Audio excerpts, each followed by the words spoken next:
The UK is currently experiencing widespread riots, primarily fueled by far-right groups. The unrest actually began on July 30th, 2024 after a tragic stabbing at a Taylor Swift-themed dancing class in Southport, where unfortunately 3 young girls were killed and 7 were fatally stabbed. Following the stabbing, a surge of misleading information falsely attributing the attacker to be a Muslim migrant flooded the internet, exacerbating the situation. This misleading information led to a riot in Southport, which started spreading all across the UK. Initially, the attacker's identity was not made known to the media and public because the attacker was a teenager. And in the UK, the law states that the identity of a minor who commits an offense should be protected from the media or the public. However, a judge later granted the permission to make the attacker's identity known to the public and to the media,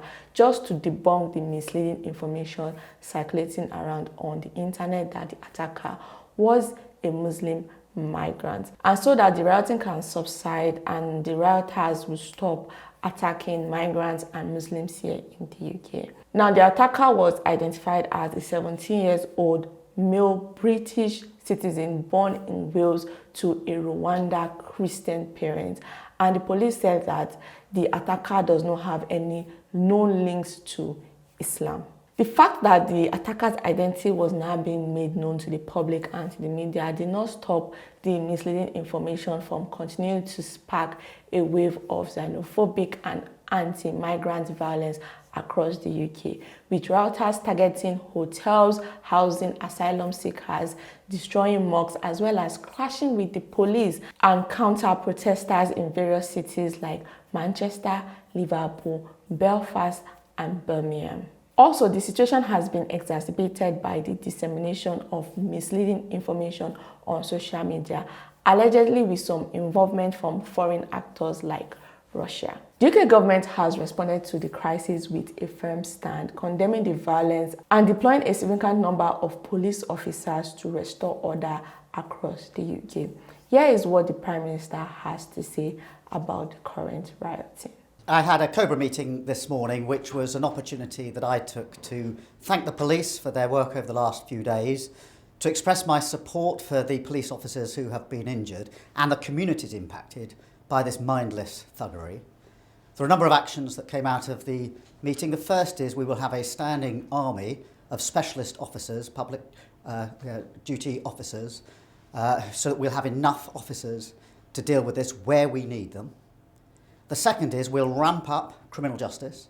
There have already been hundreds of arrests. Some have appeared in court this morning. I've asked for early consideration of the earliest naming and identification of those involved in the process, who will feel the full force of the law. And thirdly, I've been absolutely clear that the criminal law applies online as well as offline, and I'm assured that that's the approach that is being taken. Whatever the apparent motivation, this is not protest, it is pure violence, and we will not tolerate attacks on mosques or our Muslim communities. So the full force of the law will be visited on all those who are identified as having taken part in these activities. Now, this ongoing violence is actually seen as the most significant public disturbance in the UK since 2011 riots, reflecting deep-seated tension around immigration and far-right ideologies. Furthermore, these riots are also a form of protest that appears to have been triggered by a combination of factors other than what happened in Southport.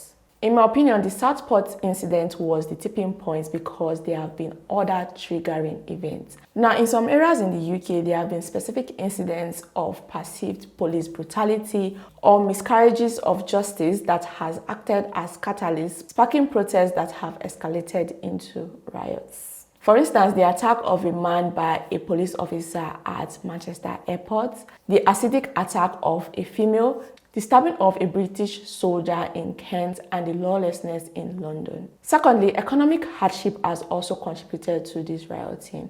In the UK, the cost of living has sharply risen, including soaring energy prices, housing shortages, and inflation, placing immense pressure on many communities here in the UK. The economic hardship has particularly affected young people and low-income households, leading to a widespread frustration and anger.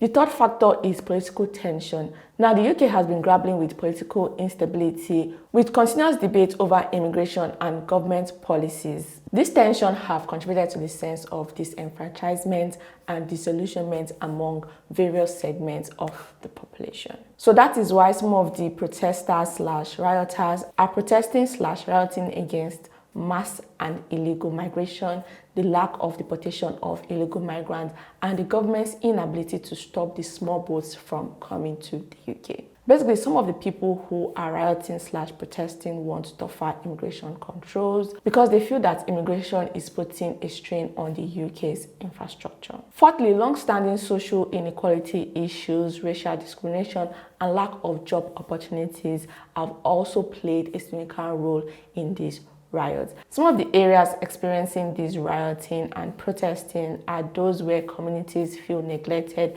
and marginalized by the government. Some of the protesters/rioters even feel like immigrants are taking job opportunities away from them. Now, let me touch on the areas that have been affected. The riot has been particularly intense in major cities like Belfast, Liverpool, Hull, Birmingham, and Manchester. Some towns like Middlesbrough have also reported outbreaks of violence, causing significant distress and disruption to the affected communities. There have been reports of looting and property damage in these areas. Shops and businesses of migrants in particular have been targeted, leading to significant property damage and loss of livelihood. In short, some British citizens here in the UK who are immigration lawyers have been affected because some of their information were leaked on the internet, like their addresses were leaked on the internet, and they have to flee from their house. Likewise, there have been numerous confrontations and clashes between rioters and law enforcement, some even turning violent. Like some policemen have been injured, they've burnt some cars of first responders, and some protesters and some rioters have also been injured in these clashes. Also, there have been disruptions to public services, public transportation, schools, and other services have been disrupted, causing further inconvenience and concerns among people living here in the UK.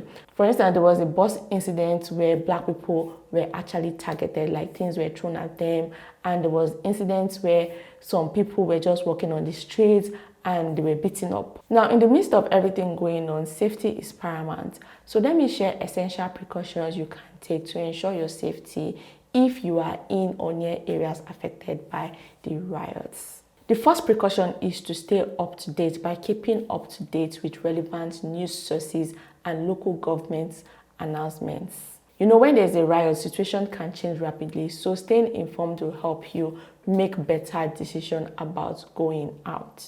Secondly, if certain areas are experiencing unrest, it is best to avoid them if possible, and if you know that a riot is going on in that place, do not attempt to engage or observe the riot. Remember that in a situation like a riot, things can quickly escalate and it can be unpredicted or unprecedented, so it's safe to stay clear. Thirdly, I would highly suggest you stay home. But if you need to travel via public transportation or you need to travel at all, plan your route carefully to avoid affected areas. If possible, please use alternative routes or other method of transportation apart from the public transport, such as taking a taxi, or you can ask your loved ones for a ride if you really need to go out. Now, if you live in areas affected by the unrest, secure your property by locking your doors and windows and possibly boarding up vulnerable entrance. And if you are working in areas affected by the riots, work from home if possible, or take time off work just to avoid going out. Another essential tip is communicating with your loved ones about your whereabouts and safety status. You know, you need to communicate with your loved ones to help reduce their anxiety about your safety and ensure that you have a support network should in case you need it. You know, in times like these where your loved ones are worried about you if you live in areas affected by the riot, or if your parents live abroad and you live in the UK, this is not the time to cut communication with them. This is not the time not to pick their call. This is the time to always reply to your siblings, your friends, your parents, your uncles, your aunties. This is the time to actually keep in touch with people so that you're not worried about your safety. Lastly, pay attention and follow any advice or instruction given by the local authorities, that's the council, that's your local council, or the UK government or the police. Please pay attention and follow any advice given by the authorities, including evacuating orders or curfew. These measures are put in place to protect public safety. In conclusion, the current riot here in the UK is a severe and evolving situation. Hence, everyone must remain vigilant, take necessary precautions, and prioritize safety. By staying informed and cautious, you can maximize the risks to yourself and those around you. In the meantime, let us all put the UK in our prayers, and let us all hope for a swift and peaceful resolution of the situation and a return to normalcy and stability.